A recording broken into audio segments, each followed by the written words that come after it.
Calma aí. Aí, beleza, voltamos. Tudo bem? Estão conseguindo ver a tela aqui do PDF?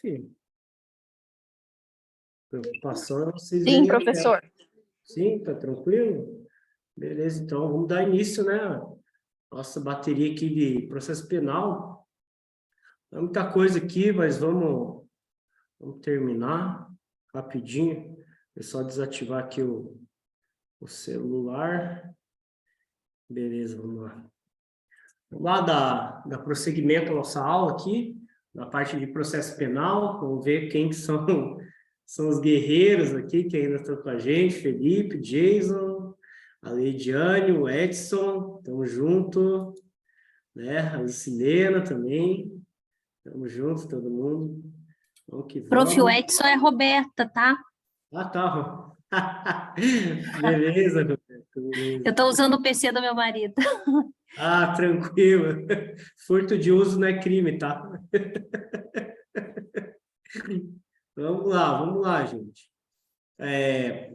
Revisão do processo penal, importante vocês lerem a parte ali que eu considero mais importante para vocês da cadeia do custódio, que é um procedimento, né, das etapas da cadeia de custódia, que vimos bem o quão importante ela é para nós e o quão necessário é para o trabalho de vocês, tá bom?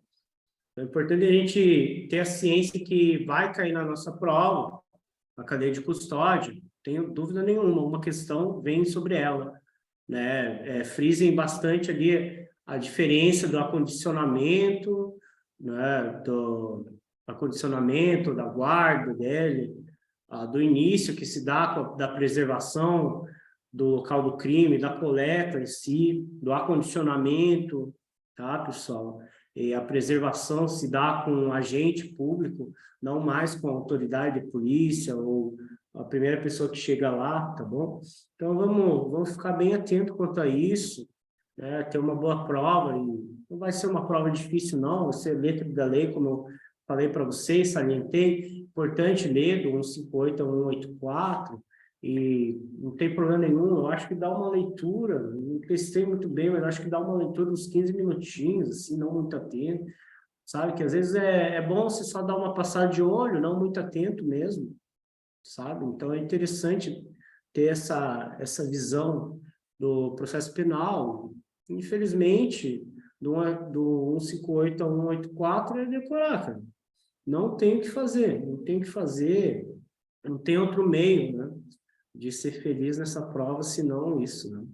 Então, vamos lá, de acordo com o Código de Processo Penal, para que o laudo pericial tenha validade como prova lícita, é necessário ter sido realizado por servidor público, designado pela autoridade judiciária, ter sido realizado por perito, portador de diploma de curso superior. Já ficamos na letra B, né? Porque o nosso laudo pericial ele tem que ser realizado por perito oficial, portador de diploma de curso superior, ou duas pessoas, ou chamado perito ad hoc, né? Ou duas pessoas, preferencialmente na área da perícia em si, tá bom, pessoal? E só diminuir isso aqui. Preferencialmente na área da perícia em si, que tenha...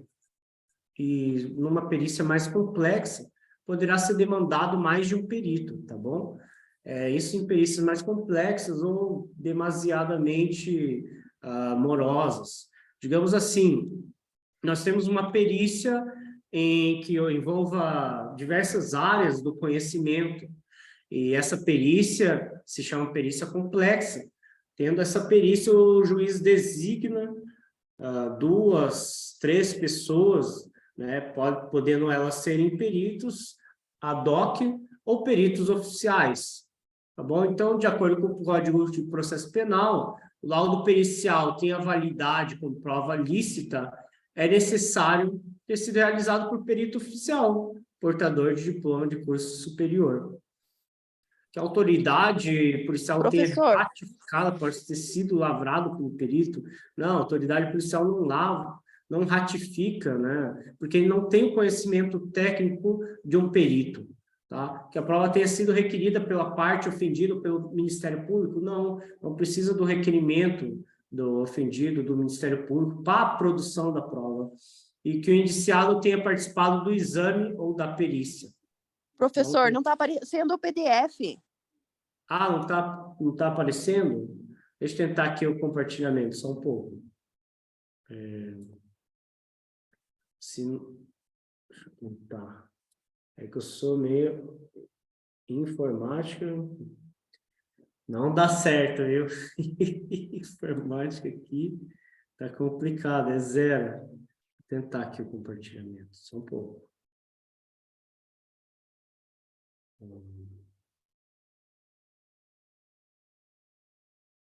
Se não der... Vocês estão com o PDF aí aberto? Por favor, abra um PDF, fazendo favor, para poder acompanhar. Aí, valeu, Jason. Abram, por favor, para poder acompanhar. Tá? Não estou conseguindo... Estou conseguindo mexer aqui muito bem. Falta perícia técnica, na verdade. Vamos lá, galera, vamos lá. Meu Deus do céu, é muito comando aqui para mexer. Vamos lá, então é bem isso aí na 1, eu vou mexendo e tentando aqui, se não der, infelizmente, não tem que fazer, pessoal. A 1 aqui nos traz, tá, que ele deve ter sido realizado por perito oficial, portador de diploma de curso superior, tá? As outras questões ali, a C, a D e a E, não tem a ver com o que designa ali o artigo 158 e os demais artigos, tá bom? Vou tentar a última vez aqui, se não der, não deu, fazer o quê? Compartilhamento. Não deu, vamos lá. Aí, na 2, a banca FEPESE, vão anotando comigo, escrevendo lá, aquele jeito, a moda antiga, tá bom, pessoal? Vamos lá, tô junto. A banca FEPESE, Prefeitura de Florianópolis, a questão número 2, importante, tá, para vocês.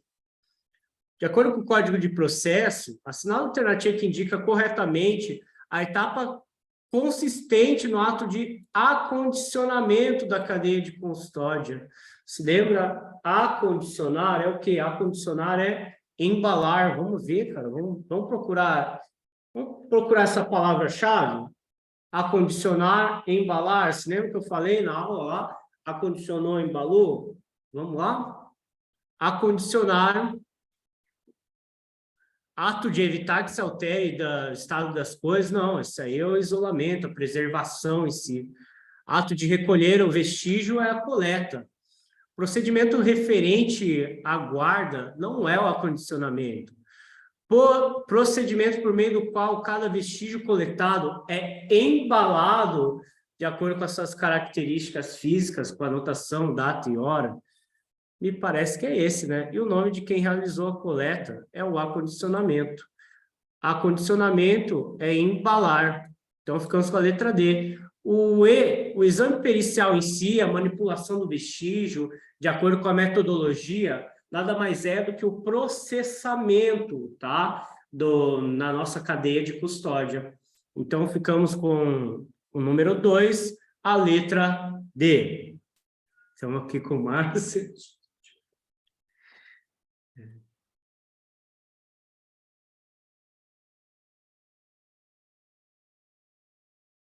Só um pouquinho, pessoal, que a gente vai compartilhar aqui para vocês.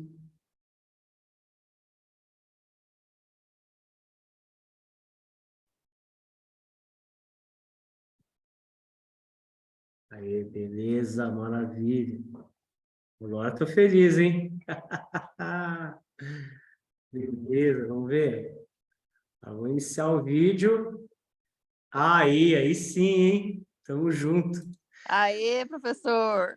Beleza, né? Alegria de pobre é isso. Que bom, que bom. Eu também me bato um monte no computador. Não, computador é complicado. O Márcio que sabe. Vamos lá, gente. Então, o exame pericial em si é o processamento, tá? O exame pericial em si é a manipulação do vestígio, com a metodologia adequada, suas características biológicas, físicas e químicas, nada mais é que o processamento, tá bom? O acondicionamento, ele vai acondicionar, embalar, você lembra? Acondicionar, embalar. Sempre vai estar aqui, ó, eu vou indicar para vocês, embalado, tá? Essa palavra-chave. Importante no direito, do direito, muitas vezes você tem que decorar a letra da lei. Claro que tem jurisprudência, súmulas, né, toda a interpretação jurídica a se fazer, mas em concurso, o principal e o que aprova é decorar a letra da lei em si, tá bom? Ato de evitar que se altere o estado das coisas, nada mais é que o isolamento, preservação, tá bom? 2017, a banca FEPESE, novamente, agente da Polícia Civil, vamos ver como a nossa banca trabalha nessas questões. Vocês viram que a questão de procurador municipal, tá? Então, eu creio que a questão que venha de vocês vai diferenciar, vai falar também o que é o ato de acondicionamento, tá? Qual que é o procedimento em si, e relacionar com o nome de um procedimento do nossa cadeia de custódia. Aí, no número 3, de acordo com o Código de Processo Penal, é correto afirmar sobre o exame de corpo de delito.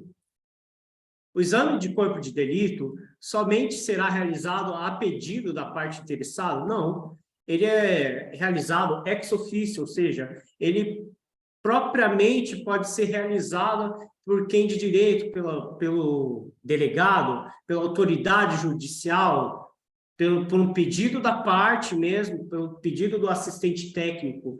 Então, não só a pedido da parte interessada. Tá? Bem, o exame de corpo de delito poderá ser relatado à autoridade, relato à autoridade judicial como forma testemunhal. Não sei se está bem isso. C. A parte interessada na produção do exame do corpo de delito deverá requerer a sua realização à autoridade policial no prazo de até 3 dias após a infração. Não tem nada a ver, tá? A autoridade policial tem que agir de ofício, tanto preservar a área e daí produzir ou requerer, né, a produção do exame do corpo de delito. D. Qualquer pessoa, desde que habilitada na especialidade demandada, poderá produzir o exame de corpo de delito errado. Não é qualquer pessoa, como a gente viu, é o perito em si, né? Perito designado, que passou por provas no concurso público, ou a pessoa ad hoc, o perito ad hoc, 2 pessoas com ensino superior, preferencialmente na área designada para a perícia, tá bom? Por se tratar de prova indispensável em crimes que deixam vestígios, poderá ser feita em qualquer dia e em qualquer hora. Ficamos com a letra E. Né? A prova indispensável em crimes que deixam vestígios do exame de corpo de delito, tá? Ela poderá ser feita em qualquer dia e a qualquer hora. É uma mitigação à obrigatoriedade, tá, da produção, da discricionariedade do delegado, e ele deve obrigatoriamente produzir o exame de corpo de delito, né, em uma das suas diligências ali, que nós vemos no artigo 6º, no rol do artigo 6º. Importante vocês darem uma olhadinha no artigo 6º, artigo 7º, reprodução simulada dos fatos, tá? Que não deve contrariar a moralidade e a ordem pública. Vocês têm que estar atentos a isso também. Não deve contrariar a moralidade e a ordem pública, tá? A reprodução simulada dos fatos. E, digamos, o autor do crime não é obrigado a participar dessa reprodução simulada dos fatos. Tudo bem? Vamos na letra número 3, letra E. Próximo. 4. Banca FEPESE, Instituto IGP, auxiliar médico legal. Assinale a alternativa correta de acordo com o Código de Processo Penal. É vedada a substituição do exame de corpo de delito pela prova testemunhal? Não, não é vedado, não tem essa vedação na lei, né? A prova testemunhal, talvez essa seja a dúvida da Lu, né? A prova testemunhal pode suprir o exame de corpo de delito quando ele seja insuficiente ou quando falte o próprio exame de corpo de delito. Como eu tinha dito a vocês, os senhores, anteriormente, naquele caso do goleiro Bruno, né, em que não houve o exame, não houve a perícia em si do exame do corpo de delito, não houve o corpo da Elisa Samúdio, a materialidade do crime em si, mas outras provas testemunhais, outras provas coligidas aos autos, né, trazidas ao auto do inquérito policial, elas demonstraram que ele provavelmente, possivelmente, né, teria feito o crime. Né? Nunca teremos a certeza em si do fato, mas tudo leva a crer, né, e todos os indícios levam à sua condenação. Por isso foi condenado e hoje está jogando bola. B. Os peritos não oficiais prestarão um compromisso de bem e fielmente desempenhar o encargo. Isso mesmo.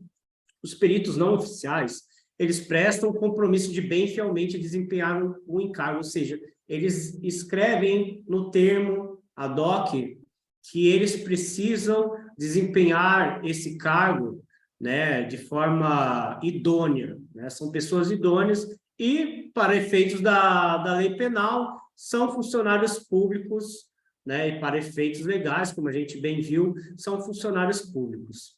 Tá? Letra C, a autópsia do cadáver deverá ser feita em até 6 horas depois da constatação do óbito. Não, não, ele deve ser feito depois de 6 horas, tá? Depois da constatação do óbito, e se for caso de morte violenta, ou que depois para os peritos constatarem que, de fato, essa pessoa morreu, por exemplo, uma decapitação, uma esborja, que é aqui na frente, né, uma degola ao lado, né, daí sim é que os peritos podem fazer antes dessas 6 horas da constatação do óbito. Na prática ocorre que a pessoa apresenta os sinais cadavéricos, né, imediatos, né, e os imediatos e os imediatos, e vocês verão na prática que não precisa, né, ter essa observância das 6 horas em si. D. O exame de corpo de delito somente poderá ser feito de segunda a sexta. Errado. Pessoal do céu, imagina vocês sábado e domingo aí no plantão. O plantão às vezes é lotado no sábado e domingo, porque é bem quando o sábado, né, de noite, o pessoal enche a cara, vai para a folia e acaba lesão corporal, né, tendo homicídios. Então, não é só de segunda a sexta, né, a qualquer hora, a qualquer momento. A reprodução simulada dos fatos, como eu disse, no artigo 7º do CPP, é prova imprescindível para se verificar como a infração penal foi praticada? Não, pessoal, não é. Né? Como eu bem disse, a prova testemunhal pode suprir, né, a ausência da prova pericial, e como mesmo nesse caso do goleiro Bruno, não foi tida o cadáver da Elisa Samúdio, né? Imagine vocês uma reprodução simulada dos fatos, né? Ela não é imprescindível para verificar se a infração penal foi ou não praticada. Tudo bem? Partindo dessa lógica, a reprodução simulada dos fatos é uma prova dispensável, tá? Para se verificar se a infração penal foi cometida ou não. Então, em 2022, ficamos no número 4, a letra C. Tá bom, pessoal? Vamos lá. Vamos ver. Vedada. Os peritos não oficiais prestarão o compromisso de bem e fielmente desempenhar um encargo. Ficamos com a letra B. Tá? Me empolguei na explicação. Vamos lá para a próxima. A bateria número 2, algumas questões importantes para vocês, né? Vamos de 25 questões. Olha que maravilha. 25 questõezinhas para vocês. Algumas estarão desatualizadas, talvez. A gente vai fazendo juntos, assim, talvez estejam desatualizadas por quanto houve o pacote anticrime, né? O novo pacote anticrime, outras não. Mas eu vou falando quais são relevantes ou não para o estudo de vocês nessa reta final. Vamos lá? Quando interrogando, não falar a língua nacional, o interrogatório será feito por meio de intérprete. Para os fins do processo, o intérprete é equiparado aos peritos, né? Porque o intérprete ele não pode mentir. O intérprete, se ele mente eventualmente numa perícia, né, que esteja em outra língua, digamos que ele responde pela falsa perícia que ele fez. Então, ele responde tanto quanto um perito. Ele tem a mesma equiparação de um perito. Por isso, o intérprete é tido como um perito. 2, o pacote anticrime alterou a legislação penal e processual penal sobre as medidas adotadas atualmente na preservação das provas, assinar a alternativa correta.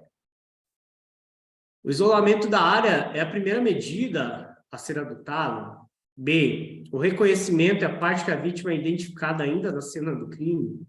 C, o reconhecimento corresponde à distinção dos elementos como de potencial interesse para a investigação. A fixação é a fase que os elementos de potencial interesse para a investigação são levados aos laboratórios, onde serão fixados e estudados. E o rastreamento dos elementos de interesse inicia após iniciado o seu transporte. Não, o rastreamento ele já se inicia, né? Logo na fixação do local, logo na sua preservação, né? Os elementos de interesses da prova, na preservação do primeiro agente público que chegou ao local. Então, o isolamento não é a primeira medida a ser adotada, né? O reconhecimento é a parte em que a vítima é identificada ainda na cena do crime. Não. Reconhecimento ele corresponde à distinção dos elementos como potencial interesse para a investigação ou para os elementos de prova. 3. Acerca dos vestígios, indícios e outros elementos encontrados nos locais de crime, julgue os itens seguintes. A nulidade por falta do exame de corpo de delito nos crimes que deixam vestígio é absoluta? Não, não é. Essa nulidade não é absoluta. Tá? Ela pode ser suprida por outros elementos, como o corpo de elementos testemunhais, tá? Então, esses elementos de vestígio, ela não é absoluta. No caso de haver o crime deixado vestígio, a queixa ou a denúncia não será recebida se não for instruída com o exame pericial dos objetos que constituam o corpo de delito. No caso de haver o crime deixado vestígio, a queixa ou a denúncia não será recebida se não for instruída com exame pericial? Não. Outros elementos testemunhais, eles podem instruir, né, a investigação, pode instruir a ação penal, pode instruir uma eventual denúncia ou queixa. Estão vendo que essas questões são um pouco mais difíceis, elas são um pouco mais pesadas, peguei ela um pouco pesada para vocês chegarem na prova e verem um ambiente mais favorável, tá bom? Os cadáveres, as lesões externas e os vestígios deixados no local do crime serão sempre fotografados na posição em que forem encontrados. Corretíssimo. É isso mesmo. Prof, Oi. então, mas aí não tem resposta. É isso que eu vi, né? Mas eu achei que era 2 e 3, que a 1 eu vi que não era. Daí eu fiquei com essa dúvida, e agora? A queixa, ela pode ser, e a denúncia, elas podem ser instruídas através de outros laudos, sabe? Mesmo que não haja o crime não tenha deixado, o crime não tenha deixado vestígio, a prova testemunhal, né, ela pode suprir a falta, né? Então, não teve, só 3 mesmo. Então é só 3 mesmo. Infelizmente aqui a gente fica sem resposta, tá bom? Tá, beleza. Então esse foi o erro da questão em si, né? Eu chutei, eu achei que a 2 não estava certa, mas aí eu falei, Uhum. vou chutar, né? Não tenho o que fazer. Tá bom, então. Deve ter Tranquilo. sido anulada, né? Quando teve. Eu acho que provavelmente deva ter sido anulada, né? Porque é bem evidente que a letra 2 está errada, tá bom? Beleza, obrigada. O artigo 150 é bem claro quanto a isso. Então, vamos lá. 4. Assinar a alternativa correta de acordo com o processo penal. Após nomeado pelo juiz, caberá ao perito designar dia e horário que será realizada a prova pericial? Não. O perito não designa dia, hora, data. Muitas vezes quem designa é o juiz, tá? Qualquer profissional que tenha mais de 18 e tenha conhecimentos técnicos suficientes sobre o objeto da perícia poderá ser nomeado perito? Errado, errado. Ensino superior, tem que passar em concurso público de provas e títulos. C. Os intérpretes são, para todos os efeitos, equiparados aos peritos. Vamos lá, vamos marcar junto, é essa mesmo. A escolha do perito recairá preferencialmente sobre um profissional que já tenha opinado anteriormente sobre o objeto da perícia? Não, não, não, é um perito, tá? Se tiver 2, não vai ser alguém que vai ter opinado anteriormente sobre o objeto da perícia, sob pena de ser uma prova ilícita e contaminar o continuado feito, tá? E os peritos serão indicados pelas partes e nomeados pelo juiz para a realização da prova pericial. Não, eles não são nomeados pelas partes, indicados pelas partes, tá? Eles são nomeados pelo juiz. Vamos lá? 5. Será a alternativa correta de acordo com o CPP. É vedada a substituição do exame de corpo de delito pela prova testemunhal? Não, não tem essa vedação. B. Os peritos não oficiais prestarão um compromisso de bem e fielmente desempenhar o encargo.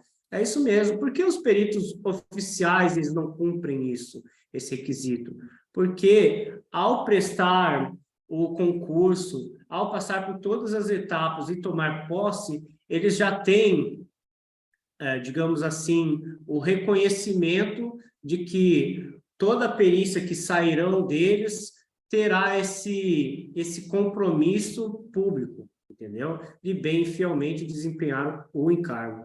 Já o perito não oficial, o perito ad hoc, ele se submete a um auto em que ele se presta a fornecer esse compromisso sob pena da lei.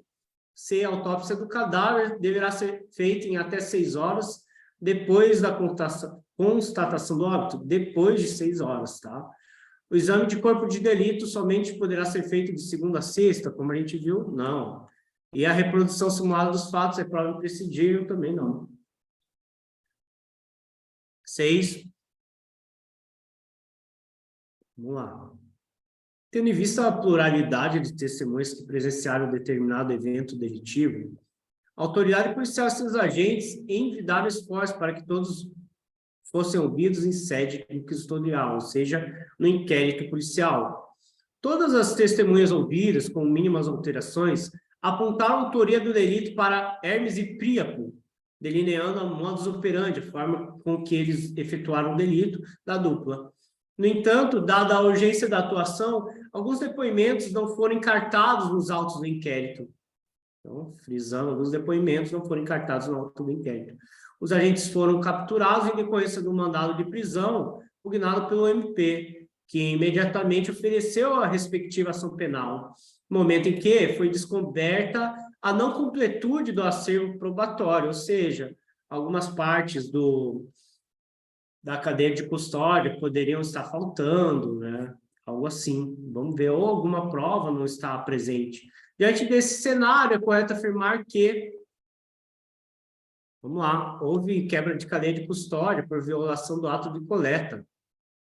Não houve quebra de cadeia de custódia diante da pluralidade das fontes probatórias do mesmo. Vamos ver. Tendo em vista a pluralidade de testemunhas que presenciaram determinado evento delitivo. Olha lá em cima. Então, não houve a quebra de custódia, da cadeia de custódia, né?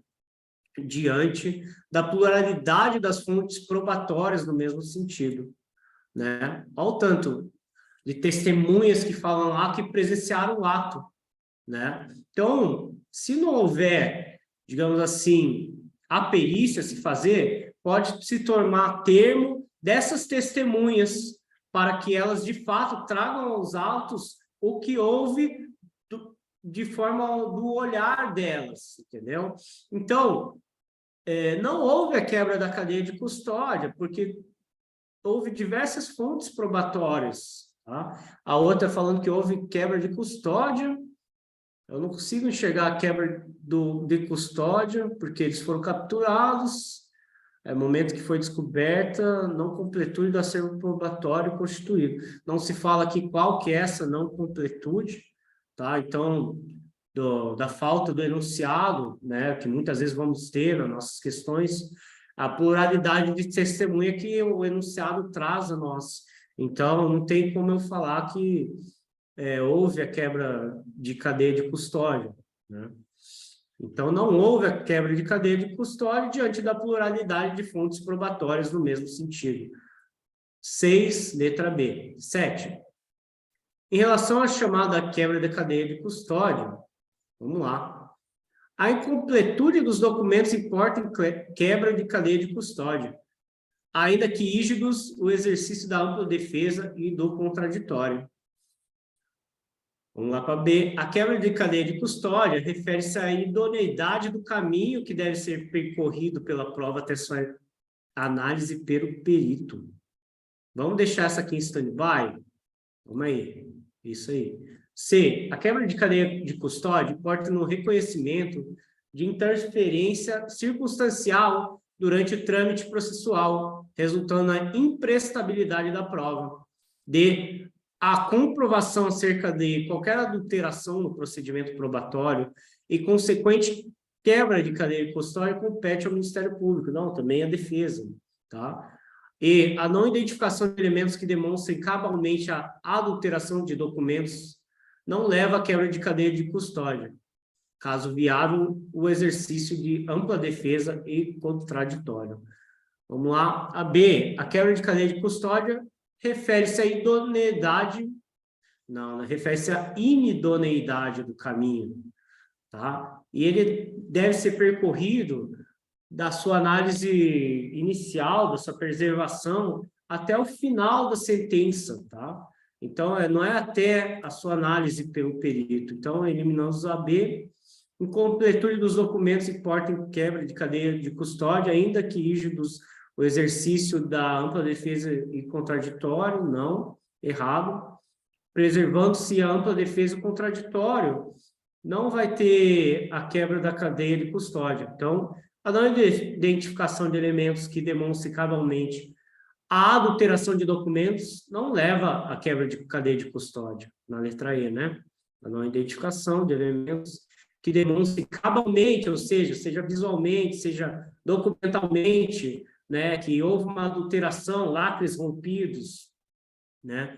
A adulteração de documentos não leva à quebra de cadeia de custódia. Então, fica viável o exercício da ampla defesa e do contraditório. 7, letra E. Difícil essas questões, hein? Me parece que é de juízo aqui, ó. Mas maravilha, estão fazendo na tranquilidade. Hein? Em 2009, um artigo publicado na Revista dos Tribunais reconheceu a rastreabilidade como um dos elementos da cadeia de custódia. 10 anos depois, o pacote anticrime dividiu o rastreamento do vestígio em etapas, incluindo uma que representa o ato de recolher o vestígio, tá? Vamos frisar isso aqui, que será submetido à análise pericial, respeitando suas características e natureza. Ato de recolher é o quê? Quem recolhe, coleta, né, gente? Quem recolhe, coleta. Beleza? 8C. 9. A cidade alternativa que não apresenta o que deve ser observado no exame para o reconhecimento de escrito por comparação de letras. Meu Deus do céu. Vamos lá. A pessoa quem se atribui, possa se atribuir escrito, será intimado para o ato se for encontrada. Para comparação, poderão servir quaisquer documentos que a dita pessoa reconhecer ou já tiverem sido judicialmente reconhecidos como de seu punho, ou sobre cuja autenticidade não houver dúvida. A autoridade, quando necessário, requisitará para exames documentos que existirem em arquivos ou estabelecimentos públicos, ou este realizará diligência, se daí não puderem ser retirados. Vê-se que daí é tudo copia e cola da letra da lei, tá, pessoal? Importante ler. Quando não houver escritos para comparação, ou forem suficientes os exibidos, a autoridade mandará que a pessoa escreva o que lhe for ditado. Se estiver ausente a pessoa, mas em lugar certo.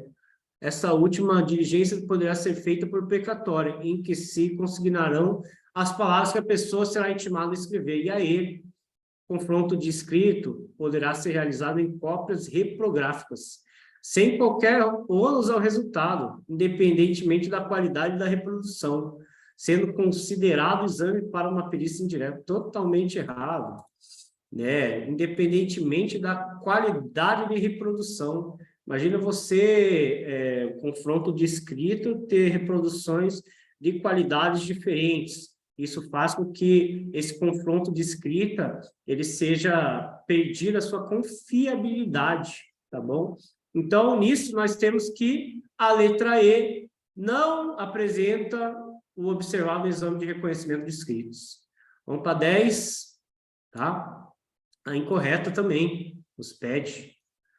Termos legais, vestígio é todo objeto, material bruto, visível, latente, constatado, recolhido, que se relaciona à infração penal. É isso mesmo, é o que está na lei.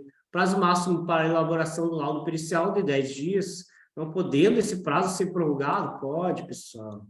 Digamos assim, uma perícia complexa, né? Eu disse em aulas anteriores, né? Muitos laudos são prejudicados por termos diversos laudos a se fazer, sabe? Então, como são muitas vezes complexos, como tem uma fila de laudos a se fazer, é muito difícil terminar um laudo em 10 dias. Então, sempre pede-se a prorrogação ao juízo ou autoridade policial, tá bom? Então, temos que a letra B é incorreta, que nos salta aos olhos.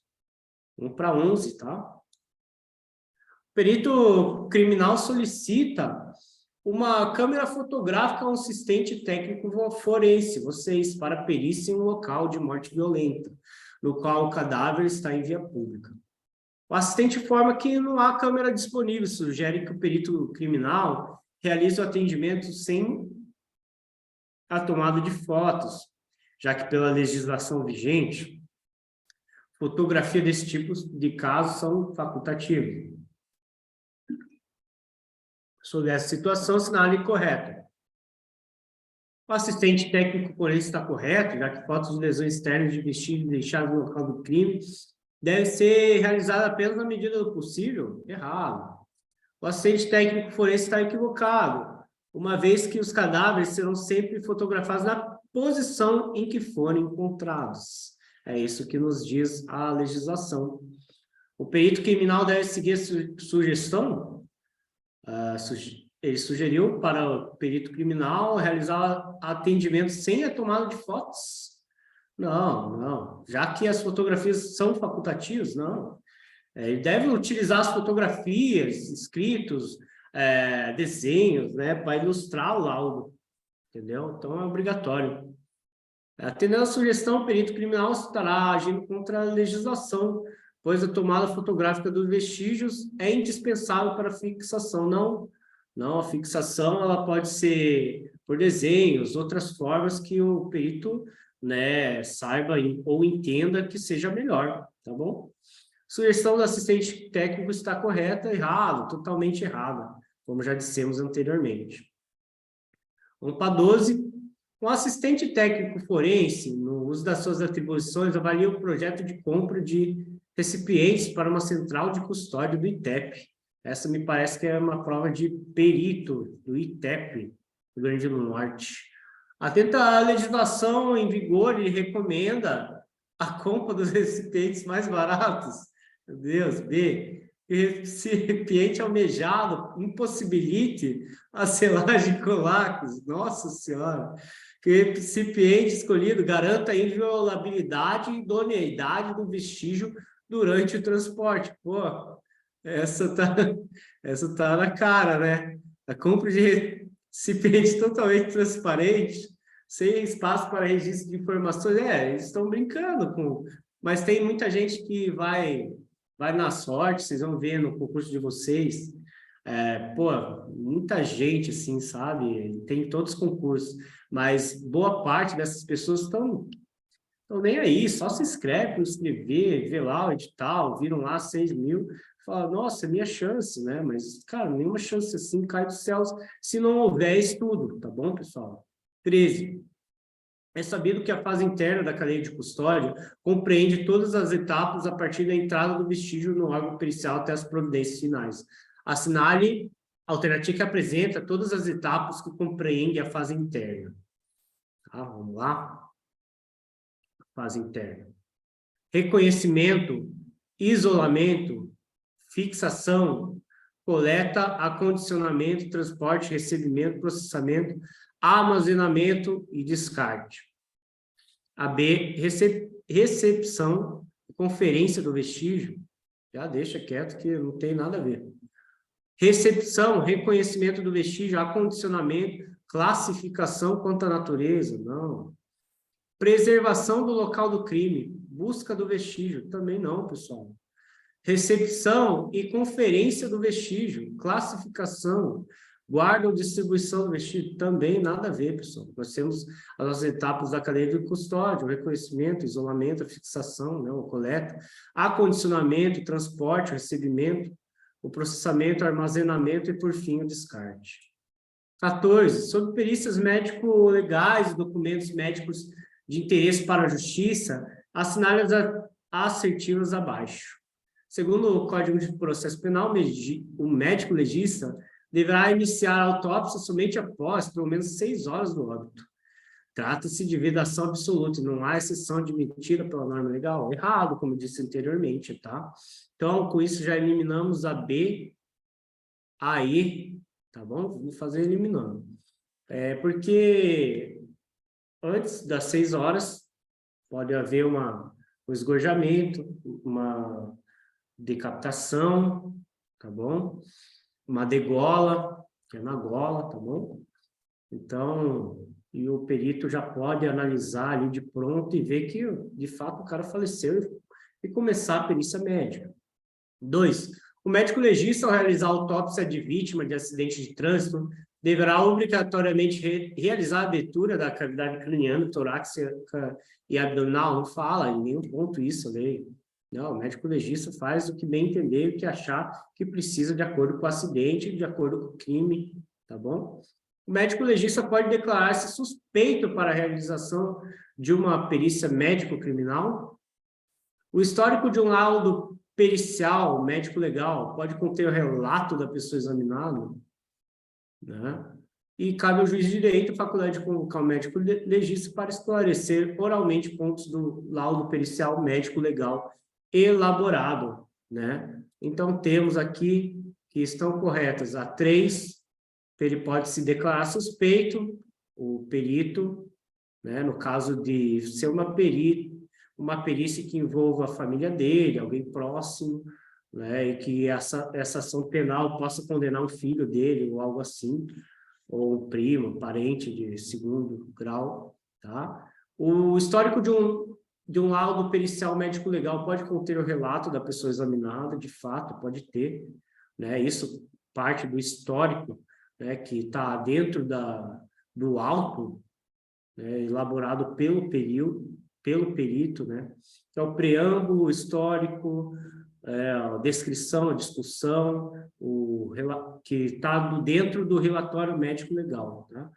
E cabe ao juiz de direito, realmente, a faculdade de convocar o médico legista para esclarecer oralmente pontos do laudo pericial 3, 4 e 5. Ficamos com a letra D. Próxima. 15, exumação do corpo, né? Extrair o cadáver da sepultura com a finalidade de implementar, seja ela administrativa ou jurídica, né? Com relação às afirmativas abaixo, assinale a alternativa incorreta, pessoal, exumação. Exumação que se processa sem observância das disposições legais constitui infração penal, consoante no 70 da contravenção penal. Então, isso aqui não é importante vocês saberem, né? Não acho que...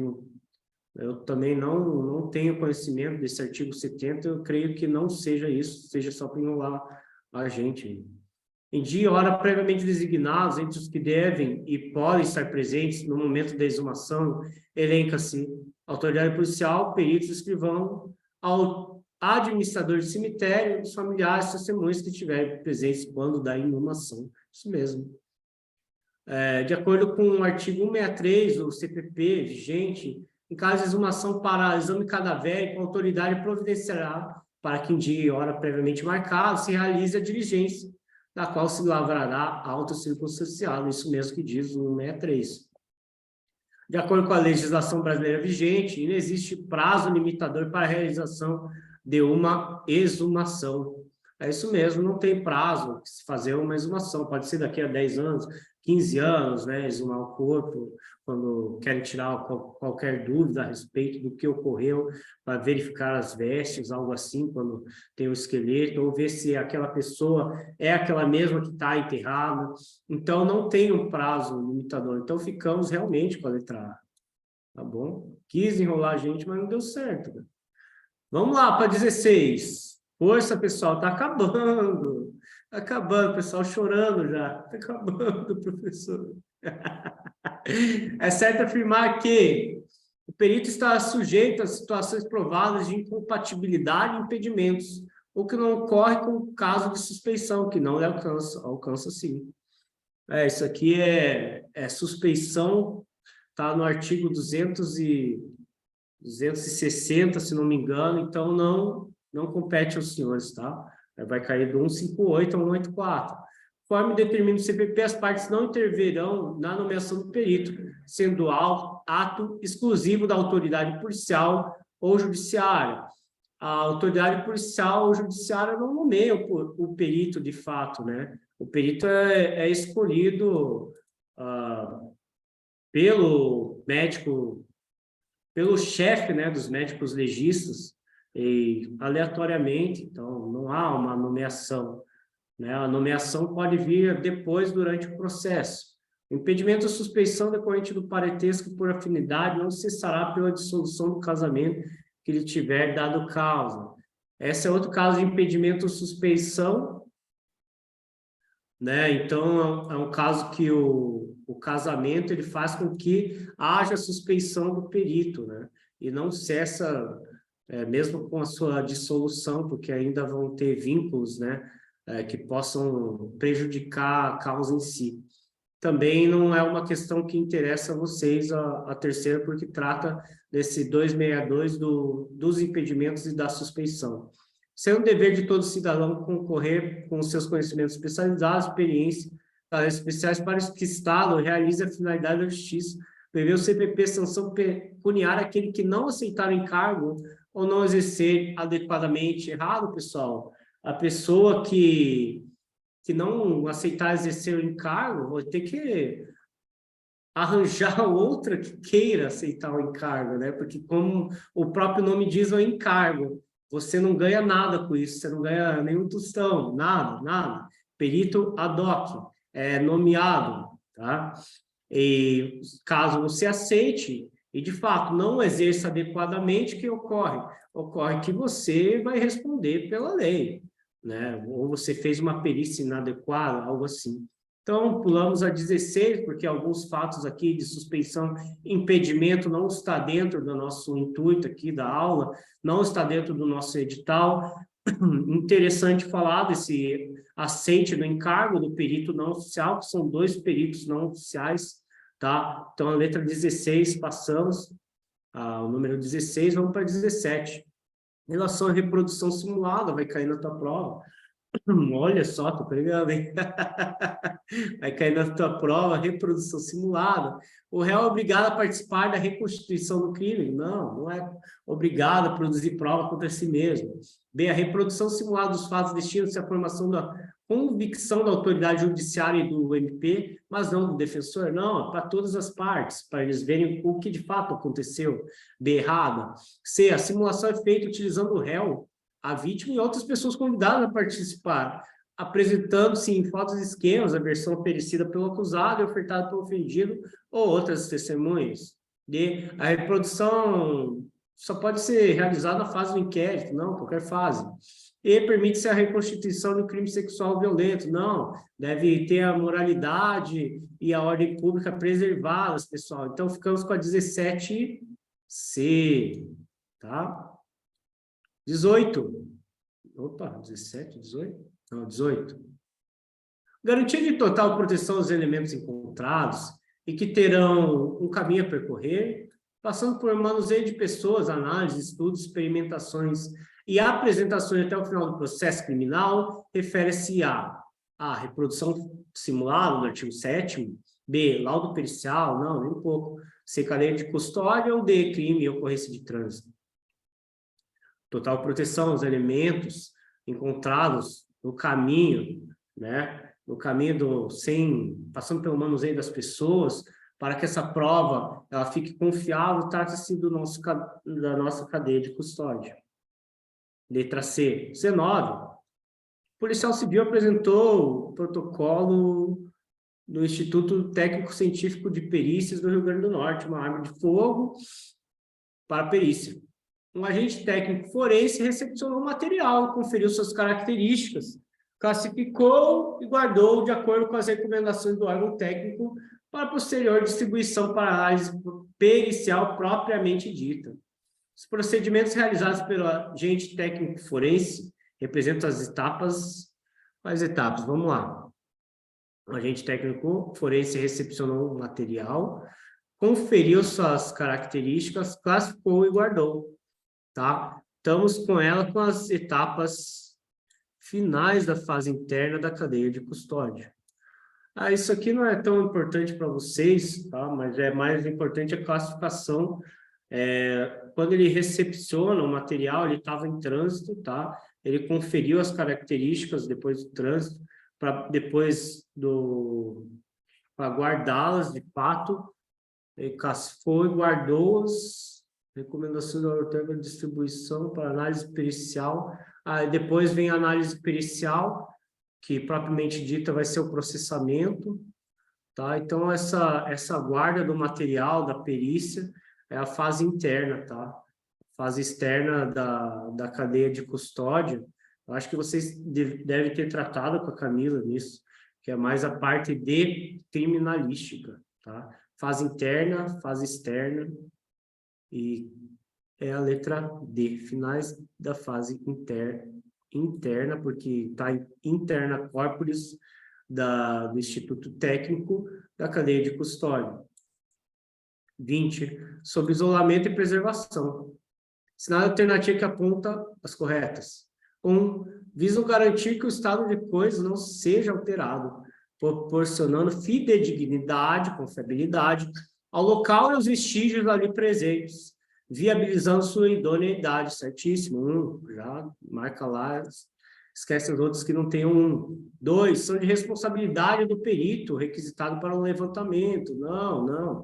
Isolamento qualquer agente público que chega ao local, tá? Mudou o pacote anticrime, a gente viu isso já. Estão legalmente previstos, devendo ser providenciados pela autoridade policial.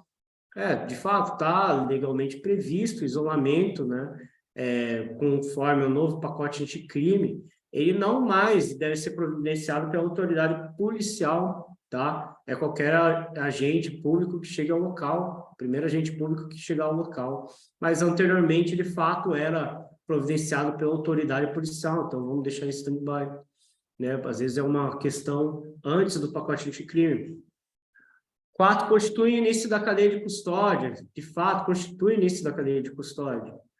e, idealmente, devem ser realizados mediante o impedimento do acesso físico de pessoas não autorizadas ao local do crime. É isso aí. 145, vamos ver se tem 145 aqui. Vamos ver, gente. Garantia 4. Me parece que é pessoal, essa é 145 mesmo. Não tem o que fazer. Porque o isolamento e a preservação, eles visam garantir o estado de coisas não seja alterado, tá? Proporcionando a fidedignidade. Temos que é a 1. A 2 não é, porque não é de responsabilidade do perito criminal requisitado para o levantamento do local do crime, o isolamento e a preservação.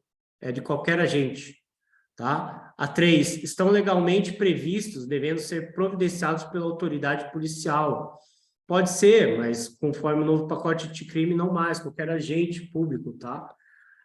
4, constitui início da cadeia de custódia, de fato, isolamento e preservação, início da cadeia de custódia. E 5, idealmente, deve ser realizados mediante o impedimento do acesso físico de pessoas não autorizadas no local do crime. Então, ficamos com essas 3 questões aí. As alternativas estão incorretas. Se acharem alguma correta aí, me falem que eu não estou conseguindo observar no momento, dado 10h28. Vamos lá, 21.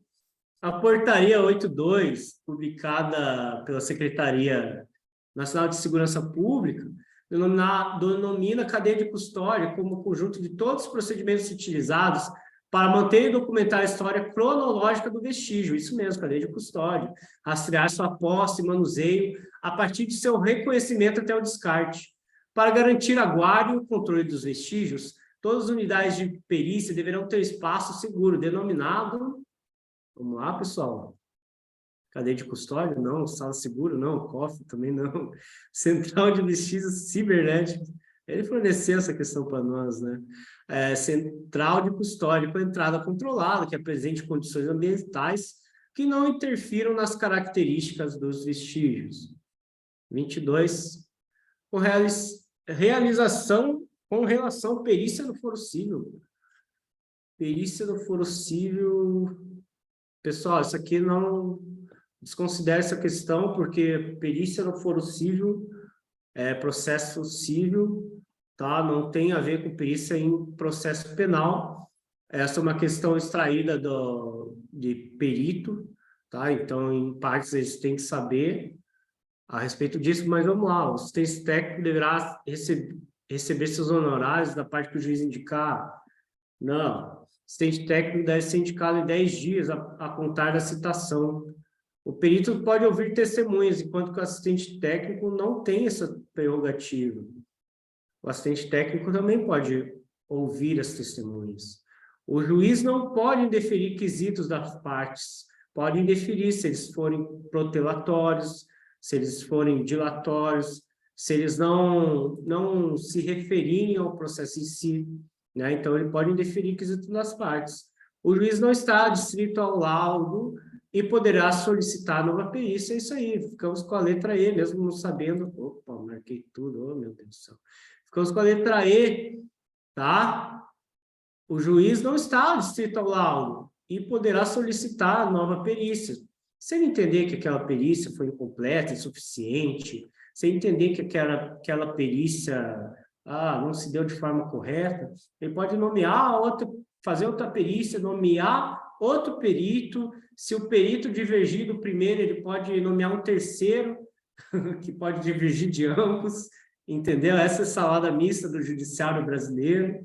E o juiz, ele de fato não está adstrito ao laudo pericial, porque as provas testemunhais podem fazer com que ele tenha outro reconhecimento do mundo dos fatos e fazer com que essa prova, para ele, né, no entender jurídico dele, seja mais relevante, digamos assim, do que o laudo pericial produzido. Então, o laudo pericial, ele não é obrigatório ao juiz segui-lo, tá? Mas ele, assim como outros elementos colhidos no decorrer do inquérito policial, podem ser trazidos aos autos e interpretados pelo juiz, para que possa se dar a culpabilidade do autor do crime, tá?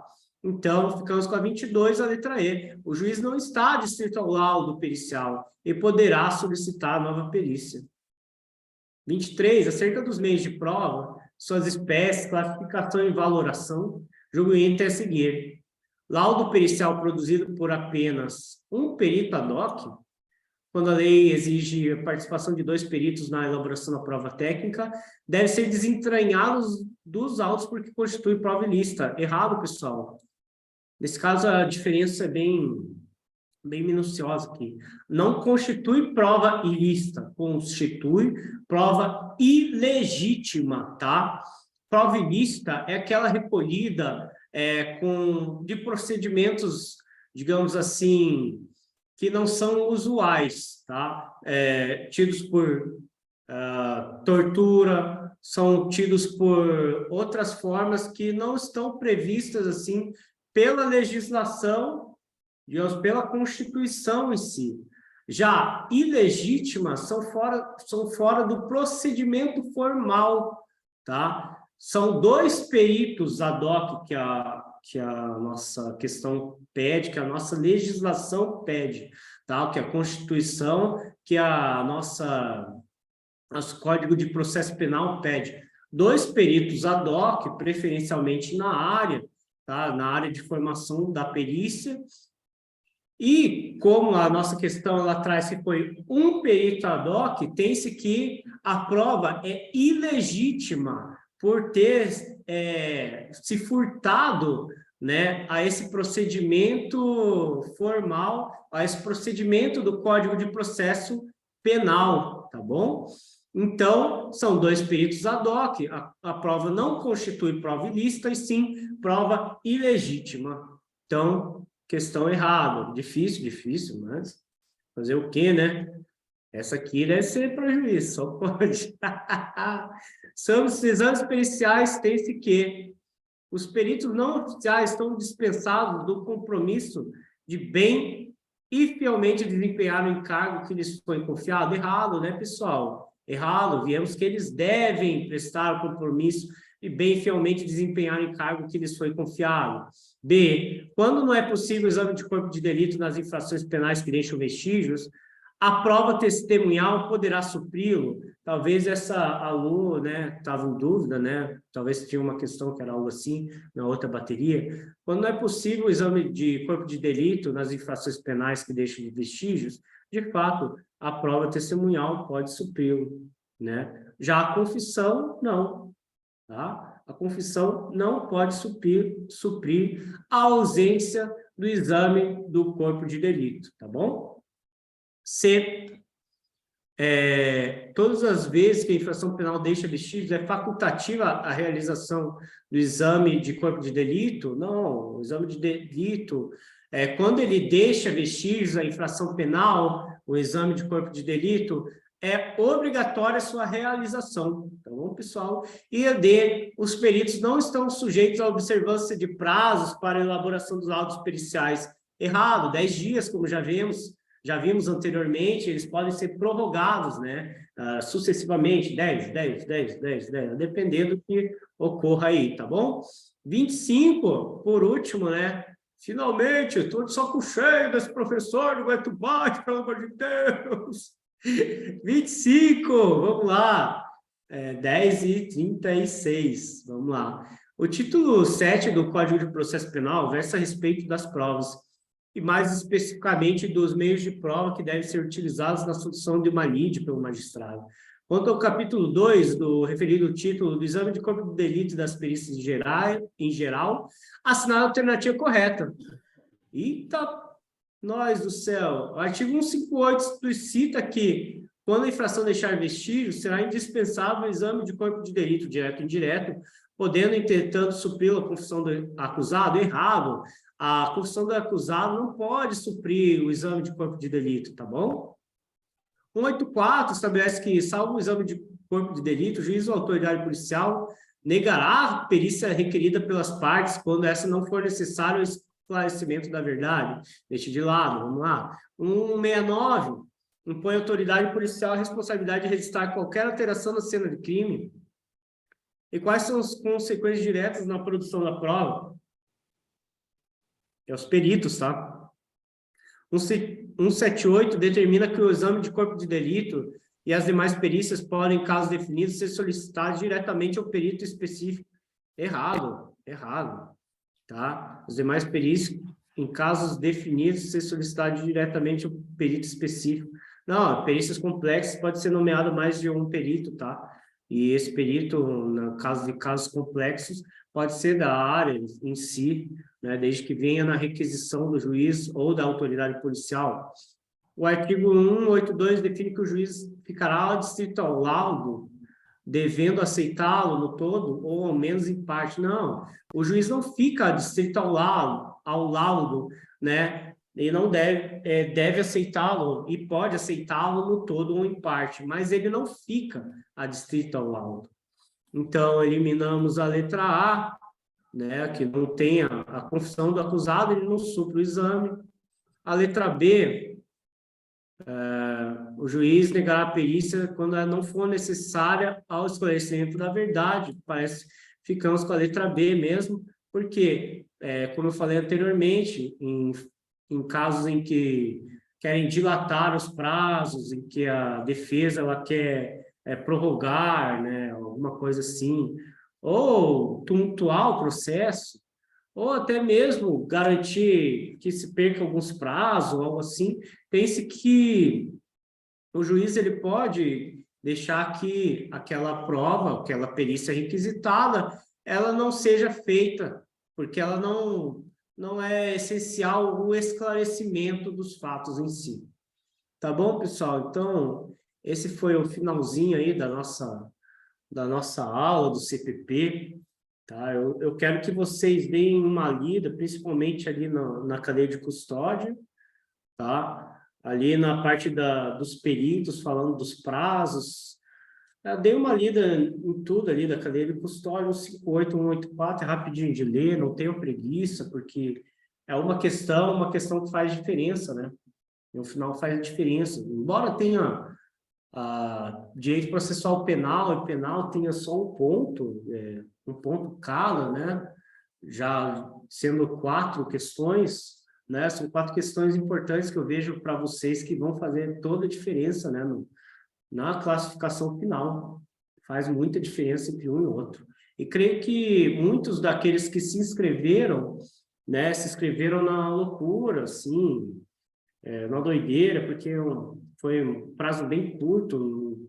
As pessoas que já vêm estudando, assim como vocês, pegaram pesado nesse mês aí que passou, né? Eu creio que vão ter muita chance, e vocês têm muita chance pelo que vem apresentando e pelo que a gente vem trazendo aos senhores, né? Então, acho importante isso, ressaltar o trabalho de toda a coordenação, principalmente do Márcio, o quanto que ele trabalhou nesse curso, que oferecendo o melhor para vocês, né? A todos os outros professores, dar os meus agradecimentos, né, por terem participado desse corpo excelentíssimo de professores, né, principalmente a vocês também por aderirem ao nosso curso, né, darem essa confiança a gente, né, a nossa preparação. Tenho certeza que vocês foram bem preparados, me deem o feedback de vocês após o término da prova. Também estarei fazendo prova, né, de delegado lá em Minas Gerais, vou para a próxima fase já, né? Após isso é a prova oral e, de fato, ser empossado. Então, eu também sou concurseiro, assim como vocês, sei como é difícil, né, galgar, assim, o que nós queremos, mas toda dificuldade, né, ela é somada com muito esforço e, ao final, os esforços somados, eles são dificultosos, né, nos trazem dúvidas, muitas vezes, né, mas podem saber que quando esses esforços são somados, e essas dúvidas, elas param na nossa cabeça, pode saber que o trabalho está sendo bem feito e que, ao final, vocês vão realmente colher os resultados. Demora, mas tudo que é demorado, cara, de fato, ele tem um gosto porque é conquistado, é com o teu suor. Então, tá bom? Terminamos agora a nossa aula, 10h42. Muito obrigado a todos os participantes aí, os 7, 8 participantes, a Lucilena, ao Edson, que é o Roberto, se não me engano, né? ao Felipe, a Cecília, o Jason, a Leidiane, né, a todos vocês aí que participaram com nós, ao nosso curso. Muito obrigado e é isso aí, tá bom? Até mais, até as próximas, até o próximo curso aí que vocês eventualmente venham fazer conosco. É isso aí, muito obrigado e até mais. Até mais. Boa noite, professor. Valeu, boa noite. Valeu. Valeu.